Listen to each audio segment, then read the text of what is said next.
Hello students, you are welcome once again to Curriculum Studies in Mathematics Education. We are still on Unit 6 and the 5th session talks about curriculum and mathematical analysis for a selected topic in geometry. Let's look at the session objectives. By the end of this session, you should be able to demonstrate the conceptual understanding of curriculum and mathematical analysis of geometry. In our previous session, we looked at mathematical analysis for probability in SHS Core Mathematics syllabus. In this session, we shall learn how to engage in both curriculum and mathematical analysis. And this time around, we are picking a topic in geometry, and that topic is right angle triangle, and this topic can be found in SHS 1 7th topic, and the specific objective number is 5. And as a way of introduction, we know that geometry is a subject in mathematics, and this subject focuses on the study of shapes, sizes, relative configuration, and spatial properties. So geometry talks about shapes in general. And one of the challenges confronting the teaching and learning of geometry can be handling the topic seemingly detached from practical life applications. So geometry can be seen as a topic that can be connected to students' immediate environment. But when we as teachers teach geometry as a detached concept, as an abstract concept, then it becomes a challenge. It becomes a challenge to students. So as teachers, we must use varied representations to teach geometry, as we shall look at in this session. So let's start with curriculum analysis of the topic right angle triangle under geometry. So the first question we ask is, what comes before and after this topic in the syllabus? So before the topic, we have special triangles. This is the topic that comes before, and some of the objectives is that they could identify the various properties of special triangles. And you know, right angle triangle is a special triangle. So if the students already know how to identify various properties of special triangles, that could be a stepping stone or relevant previous knowledge that can be brought to bear in this particular topic. And they could actually establish the properties of isosceles and equilateral triangles. So as right angle triangles are also special triangles, if they're able to establish the properties of isosceles and equilateral triangles, then they can connect this with that of right angle triangle and see what the differences are. And then they are able to also use the properties of special triangles to find the missing angles in a triangle. So this topic, special triangles, that comes before right angle triangle. All these things have been learnt already, and they can serve as a stepping stone or a relevant previous knowledge for the particular topic we are looking at, which is right angle triangle. And then after the right angle triangle, we have quadrilaterals, which are four-sided plane figures. So you see that this topic, quadrilateral, we ask the question, how knowledge of the current topic can support students' learning of quadrilaterals? So after learning about the properties of three-sided plane figures, and now they are going to learn about four-sided plane figures, they know how helpful that will be. Then the second question that we ask under curriculum analysis is, what aspects of the topic were treated in the previous year and will be treated in subsequent year? In the previous year, that is at the JHS level, remember, right angle triangle is a topic in SHS 1. So the previous year will be at the JHS level. So at the JHS level, the students learned about shape and space. That's about plane shapes. So they might have met right angle triangles among the shape and space that, or the plane shapes that they talked about at the JHS level. So this could serve as a foundation for this particular topic. And then in the subsequent year, they will be dealing with mensuration, which will be in Form 2, SHS 2, the 9th topic.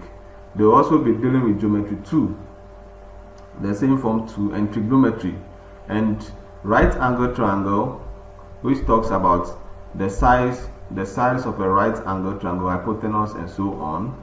And the Pythagoras theorem will be very useful in the subsequent year, the mensuration. So the utility of the topic can be seen as it can be connected to these topics, and then we know how to handle them in that respect. And then the third question we should ask is, what pre-knowledge can be realistically assumed? And with that particular question, we can look at the previous knowledge they had at the JHS level, and then the one that they had in the special triangles, because that's the topic before right angle triangle. So all these things can be realistically assumed to be pre-knowledge that will be helpful in the teaching of this particular topic. Now let's look at mathematical analysis, and as usual we have some questions to answer. The first question is, what are the key mathematical ideas of the topic to be treated, and where can we find these key ideas? If you remember, we said it can be found under the specific objectives column of the syllabus. So the curriculum objectives for the current topic are: students are to state the relationship between hypotenuse and the other two sides of a right angle triangle. This is about Pythagoras theorem. So students should also be able to use the relationship between the sides of the right angle triangle. So the key ideas to be learned can be deduced from the syllabus and from the specific objectives there. And we can say the key ideas are to identify a right angled triangle, name the size of a right angled triangle, that's hypotenuse and so on. Can you name the rest? I believe you can name the rest. Okay, so we can also look at state and use the Pythagoras theorem as a key idea. That should be the students should be able to know and do. So these are three key mathematical ideas that we can deduce from the objectives up there that students should be able to know and do after the topic.